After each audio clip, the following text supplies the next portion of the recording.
Hi guys, Cooper here from the Unquote Podcast. Unquote delves into what makes movie quotes so, well, quotable.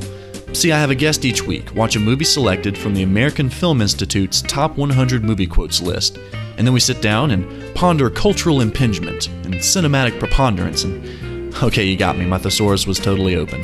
A little factual and a lot of fun, it's the least contentious peanut gallery in history. Unquote is part of the Rogue Intel Network, and you can find me on iTunes, Facebook, and Twitter.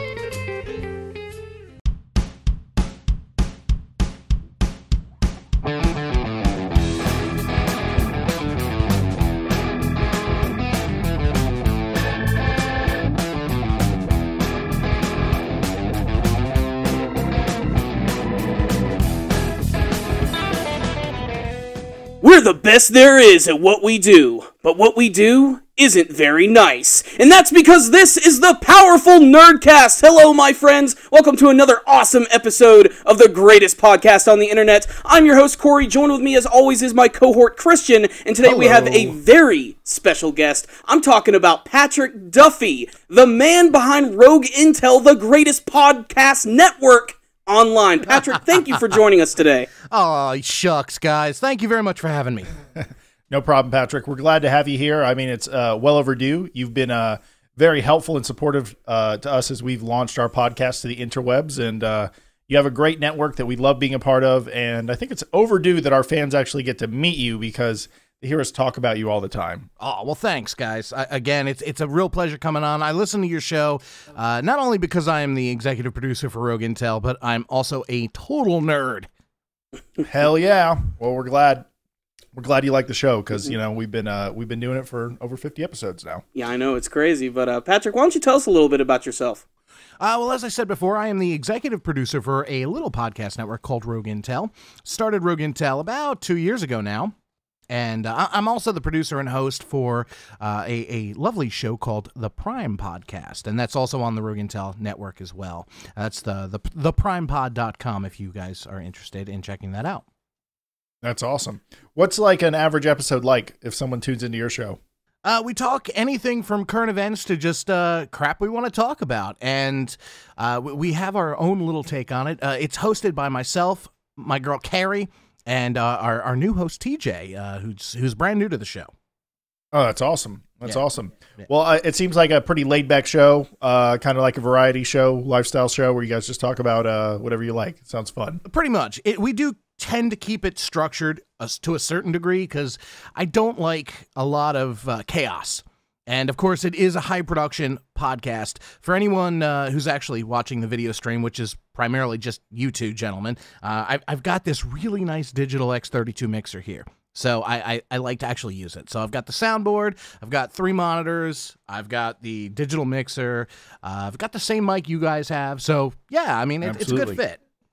Yeah, I mean, you got lots of switches over there. You look professional. Thank you. I remember when we got our soundboard, we were like, what do we do with this? You know, like we were very intimidated by it. Why are there so many buttons? But like most things, once you figure out how to use it, you only use like 10% of the buttons anyway. So, you know, it's not I don't feel as overwhelmed as I used to. Yeah, I agree with you. Usually most of the buttons are just used to set everything to their cherry level, as I call it. And once everything's set, it's just a matter of using the faders and using the mute groups and the DCAs and everything else. Exactly. Duh. What he said.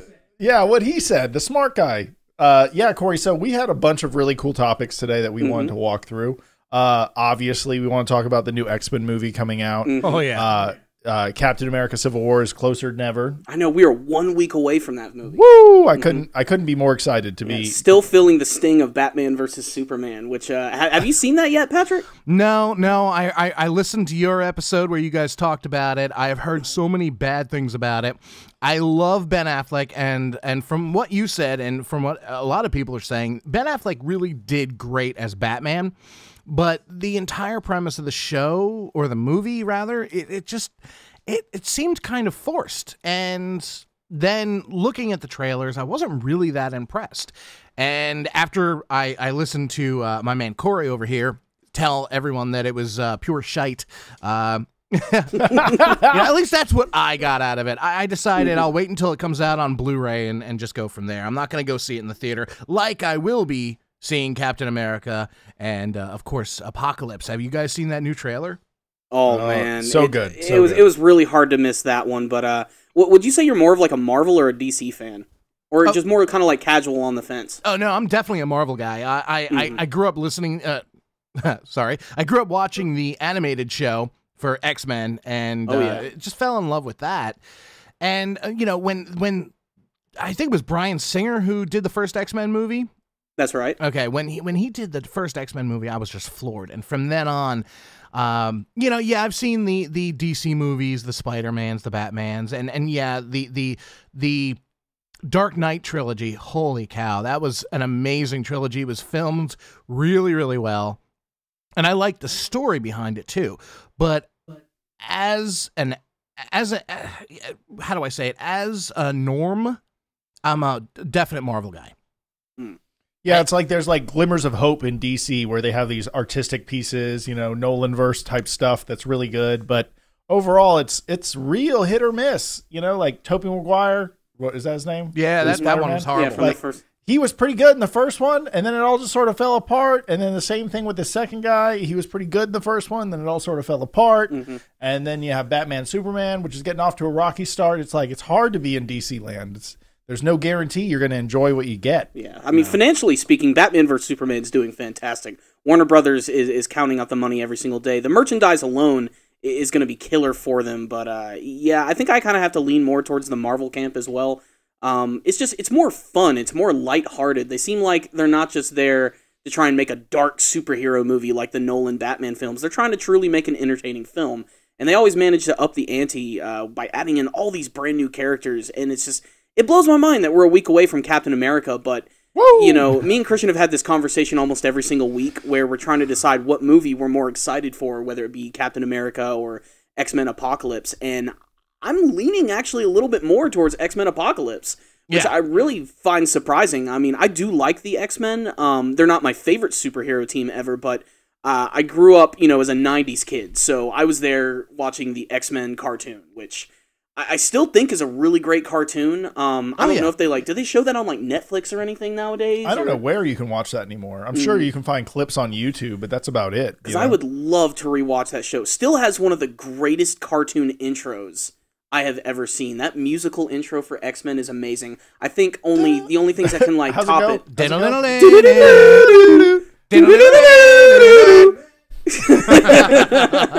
Like, it's burned into my head. I think the only other intros I could think of that would top it would be the Batman animated series from the 90s, which is really atmospheric, and another show that no one like ever remembers. It's called SWAT Cats. Oh, SWAT Cats. It's like Batman with guns and jets and tanks. SWAT Cats was the show in the mid-90s that was created by Hanna-Barbera, and it was about anthropomorphic cat people who lived in this futuristic city, and the two main heroes were these guys that piloted this like super powered jet, which had all of these really cool weapons. Think like a James Bond type of vehicle. But the premise is so strange, but the show kicked so much ass. Yeah, and they led a junkyard, so that's how they could repair their jet and stuff. They were like grease monkeys that made this badass jet. It's not like you actually have to be a rocket scientist to make a jet engine or anything. We don't get into that. Anthropomorphic cat people. Yeah. but I mean, it had an intro that was like kind of on par with X-Men. Like it was pure instrumental. It wasn't like an 80s cartoon intro where it was like, the X-Men save the day. Like, it wasn't like anything like that, which that was an actual intro as well for Pride of the X-Men, which came out in the late 80s. Check that out if you want a total nostalgia trip. But now that we're talking... Street Sharks? We're not talking about Street Sharks. We're not talking about Street Sharks. But since we're so big on X-Men, I kind of want to talk a little bit. Everybody kind of go around and tell me your experience, like how you were exposed to the X-Men. Patrick, let's go ahead and start with you. Like, how were you introduced to like the franchise in general? Well, while you choke on your ramen. I've got 2 podcasts to record tonight, so I'm taking what time I do have to eat some in dinner. Between questions. Yeah. Gotta love this mic. It doesn't pick it up though. Yeah. No, not at all. No, it sure doesn't. So let me tell you a little bit about myself. I am not a comic book guy. I tried when I was when I was young, and I never knew whether to go left or right. left to, like up to down, because they're different cells, and there's no instruction manual. And I have massive ADD, and even when I read a book, I read the same line over and over. So comic books never really appealed to me. But I always was a fan of the 90s X-Men series, like I was saying earlier. And when Bryan Singer did the live action version, I was just floored. And then soon after that, they did other franchises, and they did this and that, and and now they're doing like 13 different timelines, and it's just, oh wow, it's crazy. So I've when it comes to X-Men, that's my origin story. Yeah, I think that the comic book world is a place that you can get lost in. Mm-hmm. If you go down the comic book path, there's different timelines, different universes, a lot to imagine. If you're even trying to collect it all, expensive. Imagine if you have favorite continuities. And the other thing is, I think that sometimes pure comic book people expect everyone to know the stuff they know. Yeah. I almost feel that's like a human trait. When someone knows a lot, they expect the people they're having conversations about to know as much. It's also where you get some of that hardcore fandom, where you wouldn't want to say the comic book people are mean, but they just feel like they know more than everyone else, and it's a hard world to get deep into. I remember I never even got into comic books except when other people would buy them and say, hey, you should read this. And then, I'd like borrow it and read it. Like I read the Walking Dead graphic novel like 2 years before that came out, read like the first 4 or 5 chapters of that, thought it was awesome. Didn't even realize that it was a TV show, or that the TV show was necessarily connected to it right away. And yeah, the comic book world was always fun. I always thought Hulk versus Wolverine was like the coolest shit ever. Every time I'd see that pop up, or like Venom versus the Punisher, or not the Punisher, it was Venom versus, was it Juggernaut? Juggernaut. Yeah, I loved that comic book. Like that always stood out to me as kind of an epic chapter that whenever I read it. But I still have to go back to the TV show, because that's where I put in my hours on my X-Men. The TV show, and Wolverine was still always like the main bad guy, not bad guy, main badass. Mm-hmm. Yeah. But they focus even though in that old cartoon, since it was aimed towards kids, like he never actually like cut anybody with his claws. He just like poked him. Like a big action scene would always start, and they'd have to like find a way for like a big robot to come in so that Wolverine could fight against the robot and everybody else could fight against the other mutants, because they had like blunt powers that wouldn't like basically shank them to death. They had a much bigger, a much different sort of approach, because you just can't have them. You can't have Nightcrawler getting gutted by Wolverine and stuff. That just can't work. It's not PC, brah. Not PC, bro. Don't talk about PC. I think the Daredevil rated R that whole thing, I think that's that should have been done years ago, man. Daredevil is rated R? What do you mean by that? I'm sorry, not God. Wow. Can you tell I'm tired? No, Deadpool. Deadpool is what I meant. Deadpool, yeah. Oh, well, Deadpool is a movie we could sing the praises of backwards and forwards for a whole hour, to be honest. Like, I've already heard I saw you that do was. Oh yeah. Whenever I just bought a 4K TV, and so I'm like dying for some 4K content, because I don't want to pay the extra amount. Like, you can pay $14 a month and get 4K Netflix. I didn't even know that. Really? Instead of $9.99 a month. And I was like, that's not that much more, for 4K Netflix. And but I almost pulled the trigger on a 4K Blu-ray Deadpool. Wow. And I was like, I like this movie, but I don't know if I want to pay $30. $30 is a lot for Is it already out on DVD and Blu-ray? It's just about to be. Oh, I have to remember to pick that up. If it was a rental, I wouldn't do it. But if I could own the 4K version of Deadpool, damn straight I would. Yeah. I don't know. For some reason, I'm just not into spending $30 for a movie I've seen. I'm very weird about that. Like, I love movies, but for some reason, once I see one, I'm good. It's like, that was the experience I wanted. Like, I don't rewatch all that many movies. There's very select movies I rewatch. Like, one is Forrest Gump. Like, I've seen that more than I can count. Oh, yeah. Serenity. Few other films. Serenity, is that one of yours? Yeah, like there's like go-to movies that I've watched a bunch, but like even movies I really like Ex Machina. I've never seen that more than once, but I really liked it. And what about you, Corey? Where's your X-Men fandom sprout from? It's kind of similar to both of you guys. It's kind of 50-50. I actually didn't see the X-Men cartoon first. I was actually exposed to the X-Men through a cartoon. Or not a cartoon, what am I saying? A video game. Back in the day, my cousin, he had a Sega Genesis, and I had a Super Nintendo. So we had the best of both worlds. And the coolest thing is my cousin lived right next door to me, so we could always go next door, play each other's games, swap out systems. And one of the coolest things about the Sega Genesis is they had the license for X-Men, and in particular one that was based directly off of the cartoon that was airing at the time. And I'd never watched the cartoon before, but I played the hell out of that X-Men Genesis game, which is so awesome. You could play as like Gambit, Wolverine, Nightcrawler. It's basically like a side-scroller, like old-school kind of beat-em-up fighting game. But I just, the thing I remember most from that was the intro of that game, which it just, black screen, X-Men logo comes up, and there's this really, like, hardcore, like, metal chord that they just play. And the Sega Genesis had this, like, sound to it that was just, the Super Nintendo couldn't emulate it, and it was just so freaking classic to me.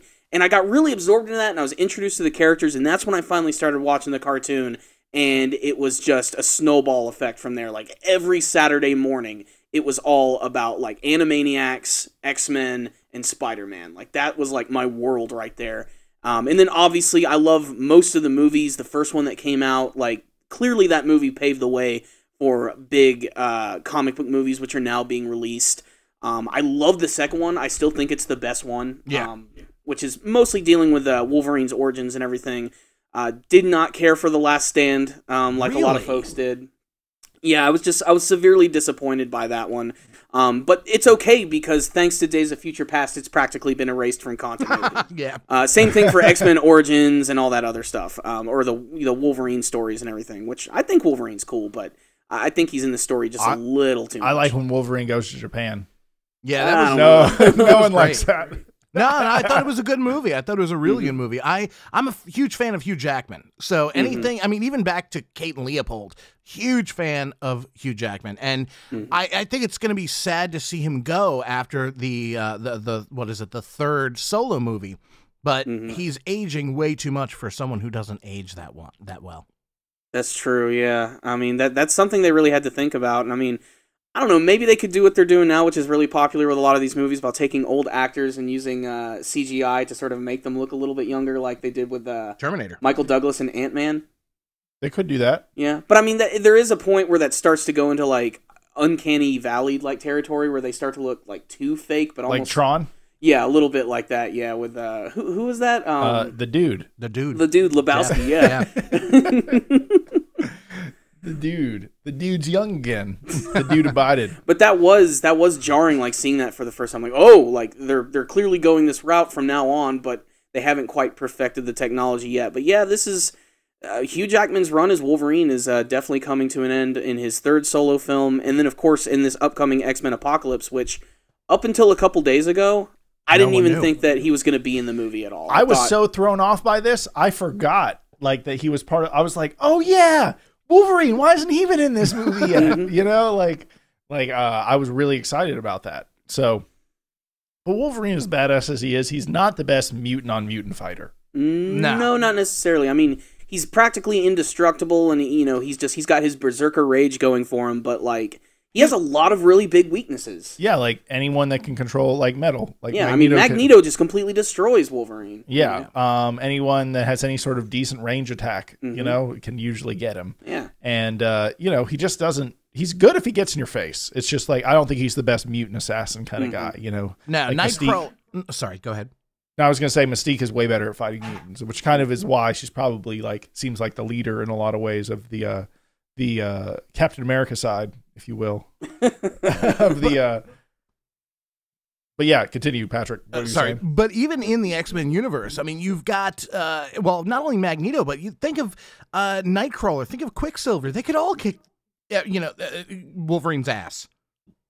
Eventually, if he had plot armor, he would get mad enough to just kick their ass, I guess. But, in realistic terms, if you're looking at it rock, paper, scissors wise, he'd probably get his ass kicked in some of those. That's kind of how it goes in X-Men. It is kind of rock, paper, scissors rules on, depending on what your mutant powers are, who you're going to be going up against. Yeah, what's her name? What was the Days of Future Past? Is that the time travel one? Yeah. That one chick all of a sudden has time travel abilities? Her abilities weren't all that crazy. Kitty Pryde, Shadowcat. Yeah. I think is her name, yeah. She's that chick that played that crazy kid in Hard Candy, that really dark film. Isn't that the girl from Juno? Is that the Yeah, Juno I think girl? it is. Yeah. Is that also the hard candy girl? I forget. She was also in, I think, X-Men Last Stand as well when she played that character the first time. Oh, really? Yeah, she remember she was being chased by the Juggernaut when he delivered his big line from the movie. I'm the Juggernaut, bitch. Yeah. Best part of that movie, without a doubt, for the people who actually got that joke, like, seeing that in theaters, like, blew my mind. That was really funny. That they actually included that? Yeah, that was really great. Well, I mean, the fandom demands a lot of respect now and a lot of authority. I mean, look at probably nothing is going to be more apparent than like the way that gets influenced on Deadpool 2. I'm sure that the fandom is going to have a lot of influence. Like, they're definitely going to have Hugh Jackman in Deadpool 2. I mean, I'd like They to have think to. so. they're going to. He said he's down to do it, and they've referenced him so many times in the first one. So Deadpool just, I think, is going to be the ultimate sort of example of the fandom being influencing of the material coming out nowadays. Because I'm sure you're going to see Hugh Jackman in it, and I'm sure you're going to see him and Deadpool interact a lot if they can afford him. Oh wait, they are going to be able to afford him. Yeah, because look how good the first one did. Yeah, exactly. It also shows that like Suicide Squad went back for reshoots to try to make their movie more funny, which to me makes no sense because that movie looked like a walking one-liner. Yeah. You know, just bad guys just talking to each other. I kind of expected it to have kind of the same feel as Deadpool. Yeah. So, but without breaking the third wall stuff. But yeah, The, so it's sort of strange. Yeah, But- the only thing about Suicide Squad that makes me really want to watch it and makes me not want to wait until it actually releases is two things: Jared Leto being in it as the Joker, and then of course Will Smith, because I haven't seen him play a superhero other than what the hell's the name of that? Wild Wild West. No, he played a superhero. Hancock. Hancock. We saw him play a bitter old superhero in Hancock, but I'd like to see him play a real, like a comic book superhero. So that's why I want to watch it. I brought up Hancock like 2 months ago. I forgot I was using it as an example for something. Yeah, and you hated it. No, Hancock isn't that great or that bad. I don't know. It was just, it never stuck with me. I always thought that Will Smith's movie, the zombie vampire one he made, Last Walk or The Last Person in New York. I Am Legend. I Am Legend was pretty good. That one stuck with me. And it's just like, I've seen Will Smith in a bunch of bad stuff too. Like that's the thing that really pissed me off. Like that movie where his son had to kill the alien. Yeah. Alone. I never saw that one. I never saw that one. After Earth. I knew it was going to suck. So I like even today, I still haven't streamed it. Welcome to Earth. Sorry, it's my favorite Independence Day line. It's just funny. Yeah. But you don't say Earth, you say Earth. Earth. Well, I know he doesn't say He doesn't it. even say Earth, but everybody just assumes I like he to does add at this my point. urban flair to it. I'm sorry. Yeah, because you're so urban, Christian. Hey guys, I only had Starbucks once today. Yes, but how many pumps of caramel? Only 2 pumps. Low calorie. That's what Gotta watch she my said. figure. Yeah. Do you have sound effects over there? Do you have a sound effect? Yes, I do. Tonight on the weekly news. That's what we need. We need all those goofy sound effects. I want the club horn. Do you have the club horn? No. Wah, wah, wah. You need that. I've got an entire board filled with Firefly, Family Guy, and well, Hit me with a Family Guy or something. Hit me with the Family Guy. Okay, all right. Who's your favorite Family Guy character? That's tough. It depends how I'm feeling. All right, I guess just- how about this? Everyone likes Lois, right? Yeah.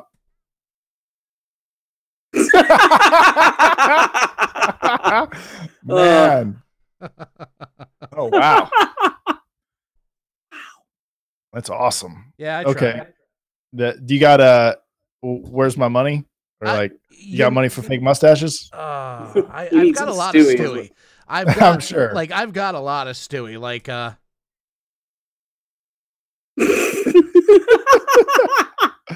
That is awesome.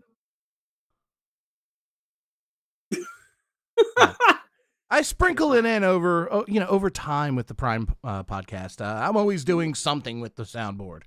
That's cool, man. So is that actually like another board that you have there? It's actually an iPad Air. Oh, it's just an iPad that you have looped into your system? It's an iPad that I have looped into my system, into my mixer, and I'm using a program called Audio Board, which is it's not a physical board, but it's a very customizable board that you can assign different tracks to, and you can set it for piano mode, crossfade mode. You can do so many things with it. I actually run the intro music for my show right in through the soundboard. Oh, cool. Oh, wow. So you mix it in live as you're fading into your show? Oh, yeah. Not only do we mix it in live, I actually stream the entire show live on the website, rogueintel.com/live. Every Wednesday and Friday at 7:30 p.m. Eastern Standard, we actually do the entire show as you hear it in the podcast. We actually do it that way live. Oh, that's cool. Which is why everyone loves my production skills. There you go, man. I mean, you got them. I can't be sliding things and talking at the same time. I'll be all over the place. That's not how it works. We do everything in post. It's like patting your head and rubbing your stomach at the same time. It just can't be done. Oh, it can be. He's doing it. He's doing it. He's hitting Family Guy buttons. Everything. Doing all at once. That's badass, man. So we're all big fans of X-Men. We thought we're very excited about the new movie coming out. Mm-hmm. Corey has even made the boldest statement of all, saying he is more excited about X-Men Apocalypse than Captain America Civil War, which I find bullshit, blasphemy. I agree with him, actually. After the second Captain America, or the last Captain America movie, it was missing something, and I don't know what, but I just wasn't as over the top as like the first one and the Avengers movies.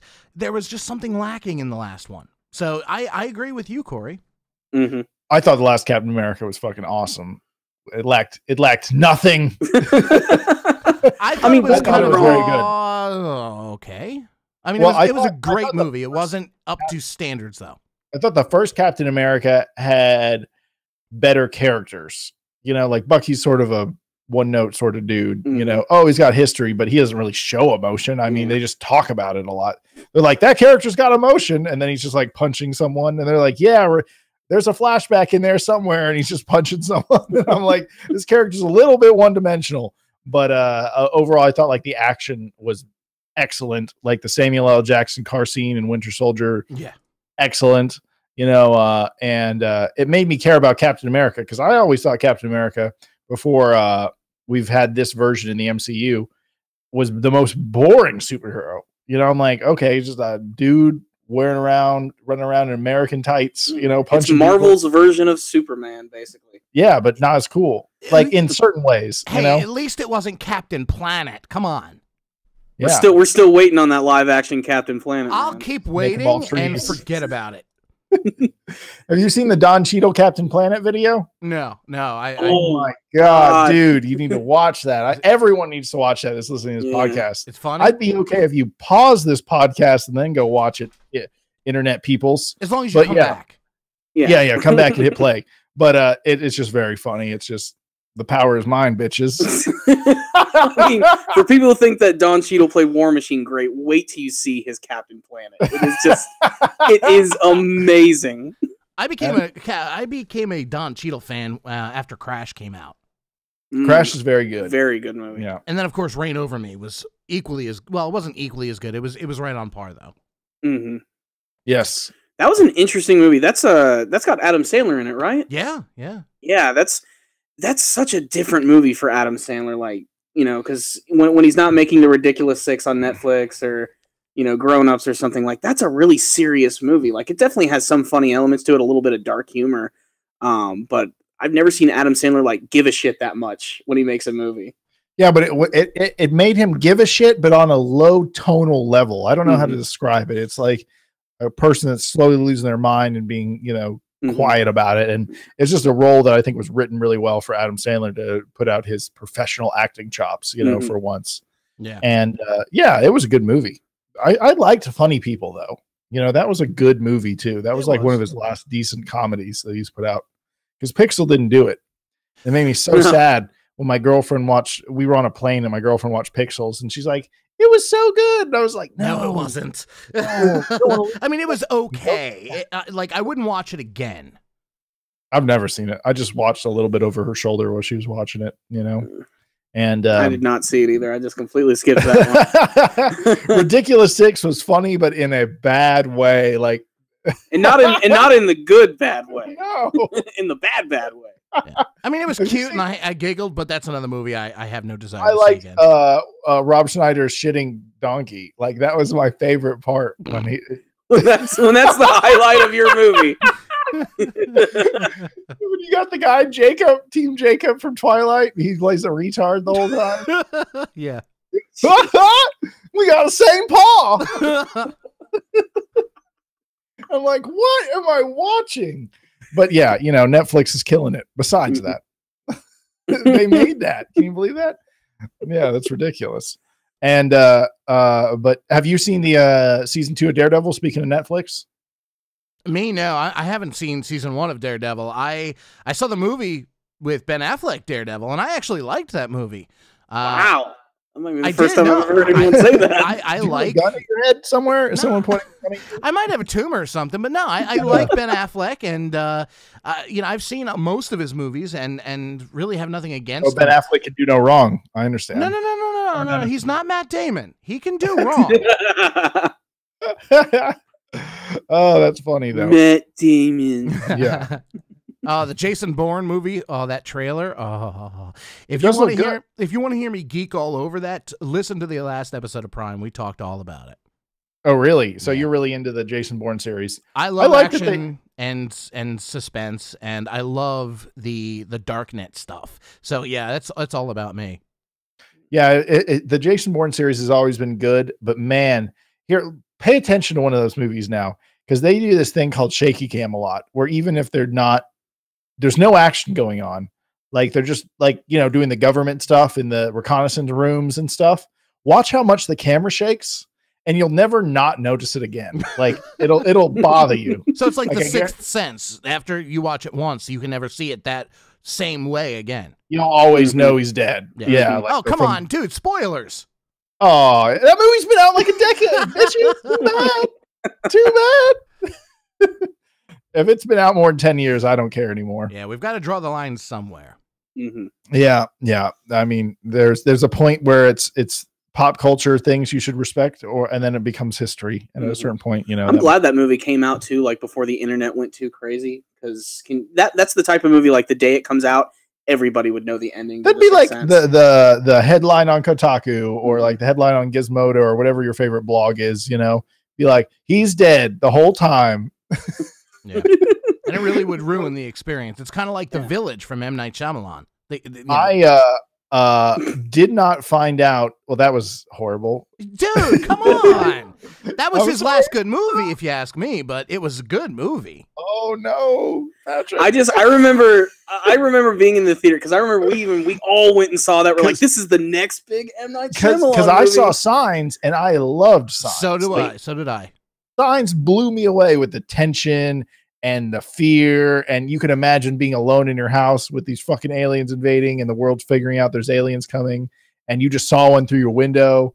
That scene in the beginning of the movie when he goes to his daughter's room and she's like, there's something on the roof, and he turns around, he's like, holy fuck, like that freaked me out when I was a kid.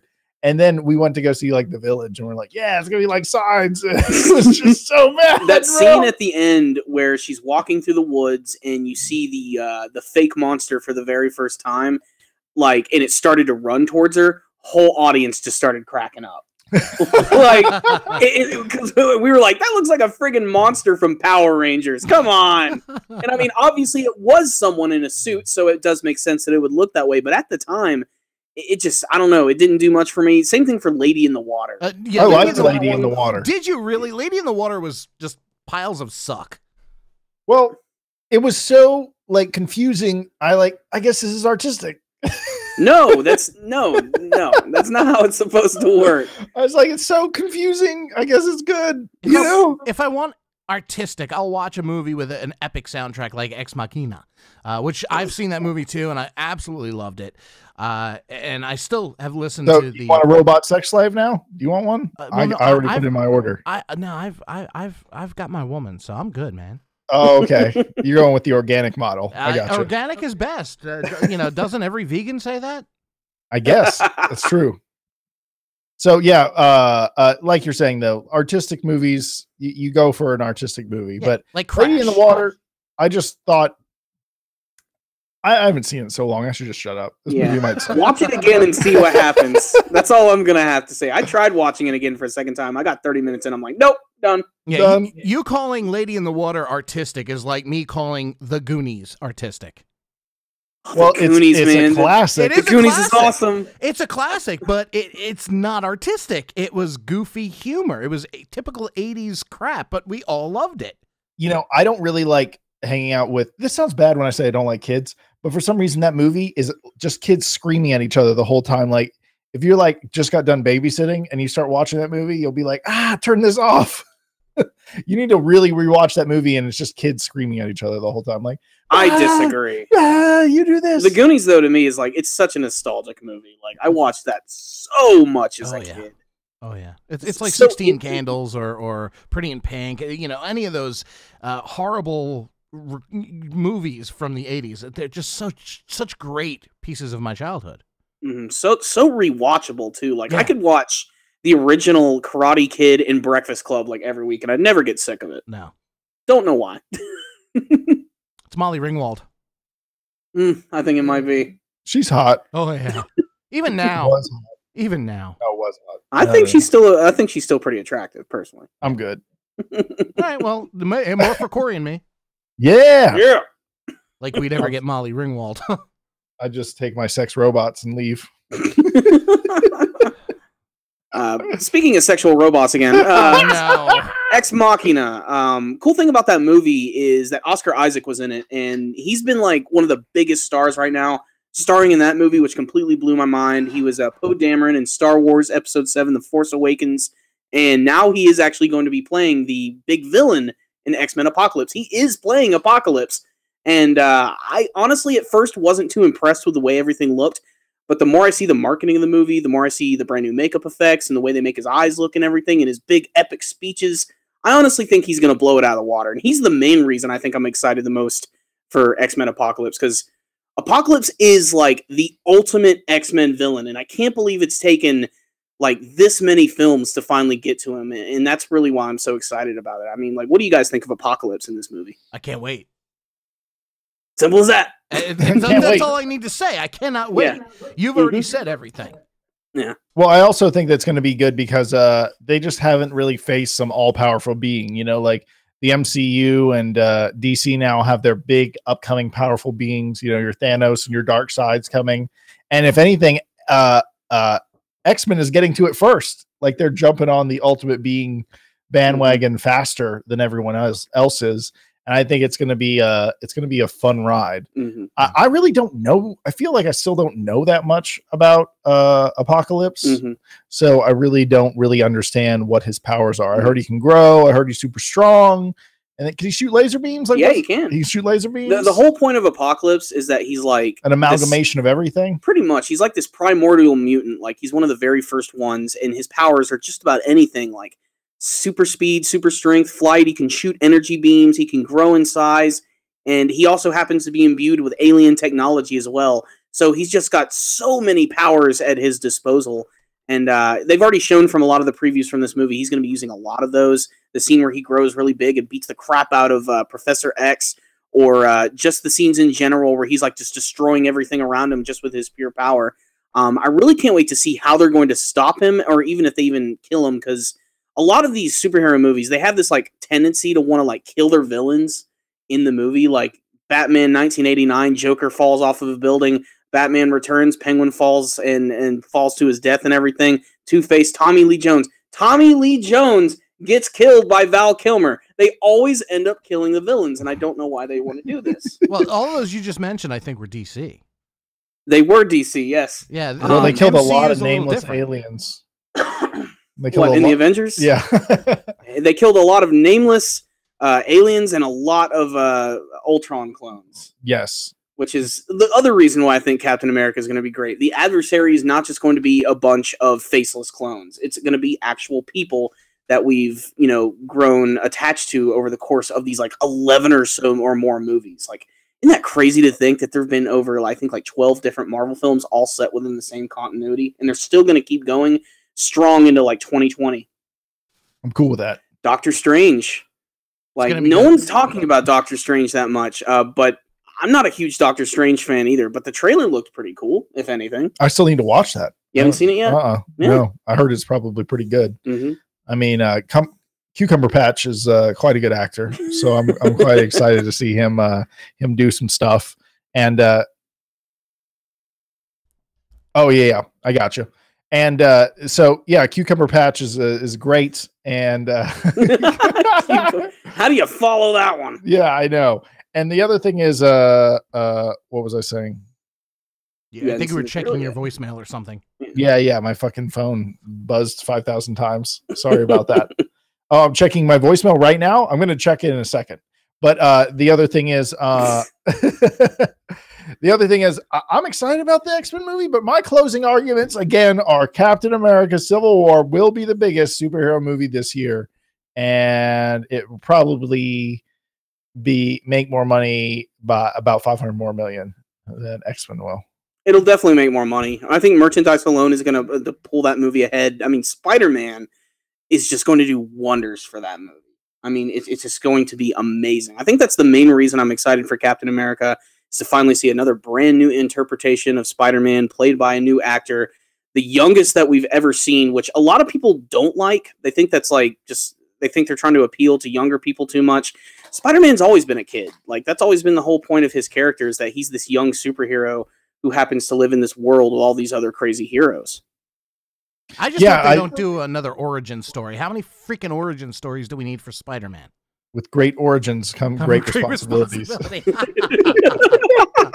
And show title. Yeah. Oh, that's a great one. To my knowledge, though, they're not going to be doing a origin story for Spider-Man. They're just going to be kind of jumping right in. Like, they might mention, he was bit by a radioactive spider, but we're not going to get a whole intro. I want to see like Iron Man be like, yeah, he got bit by a radioactive spider, something about his uncle dying. I don't really know. Yeah. just skip it. I really don't need to see Uncle Ben die for a third time. No. I just want to see him try to rewrite the lines a third time so they're not saying the exact same thing. All right. Well, that being said, Duff, I think we're just going to have to go ahead and wrap it up right now. We're reaching the end of the show, which has just flown by. Thank you for stopping by and talking with us. We'd love to do it again. Oh, sure. Definitely. I'd love to come on again, and I'd love to get you guys on the Prime show as well. Yeah, we'd love to be there. Yeah, it sounds like something we got to do soon. I mean, we at least need to return the favor. And it's one of our shows also on the Rogue Intel Network. That is right. So, guys, thank you again for joining us. Before we wrap up everything, I just want to take a moment, thank Rogue Intel for allowing us to do this show. You're welcome. Best thing about Rogue Intel is they allow us to be ourselves. It's awesome, and we can produce this thing for the way. Well, I'm awful at this. Yeah, you should let Christian do it once in a while. Seriously, Christian, you need to do it. Well, thank you, Rogue Intel, for letting us be who we are on the interwebs. And if you guys want to check out Rogue Intel, go to rogueintel.com and check out all the great shows that they have on there. And if you want to help out Rogue Intel, you can use their affiliate link on Amazon. It doesn't cost you any more money, and it helps us out, and you get to just buy the stuff you want on Amazon. What is that link, Corey? It is rogueintel.com/Amazon. Make sure to check that out. Pick up the brand new Deadpool DVD while you're there. Yeah, you'll get you'll get a great value, and like Christian said, it'll help support all of the amazing shows on Rogue Intel, which you guys should definitely check out. There are a lot of new shows on there which are really freaking awesome. I love Unquote, by the way. Unquote is great. I can't wait for the intro for season 2 to start. Not only that, and this is something we just talked about yesterday on Prime, but let's make it official. We have actually signed a brand new sports show. So we're gonna have them come on the network and rock all your ball sports, all the ball sports that I couldn't care less about, but all those sports with balls and men touching each other and all that stuff. Corey's not backing me up at all. I would like to be on that show at least. Corey likes sports, so he doesn't like the when you don't take sports serious. Anyway. But yeah, thank you again, man, for coming on. And truly, I know no closing lines here. Thank you so much for letting us be part of the network. We've enjoyed it. And I think we have many more great shows within us. And thanks for believing in us. Well, my pleasure, guys. It's been a real joy coming on the network, on the show tonight. Yeah, cool, man. Well, we're going to say sayonara to everyone. And until next time, the Powerful Nerdcast is out.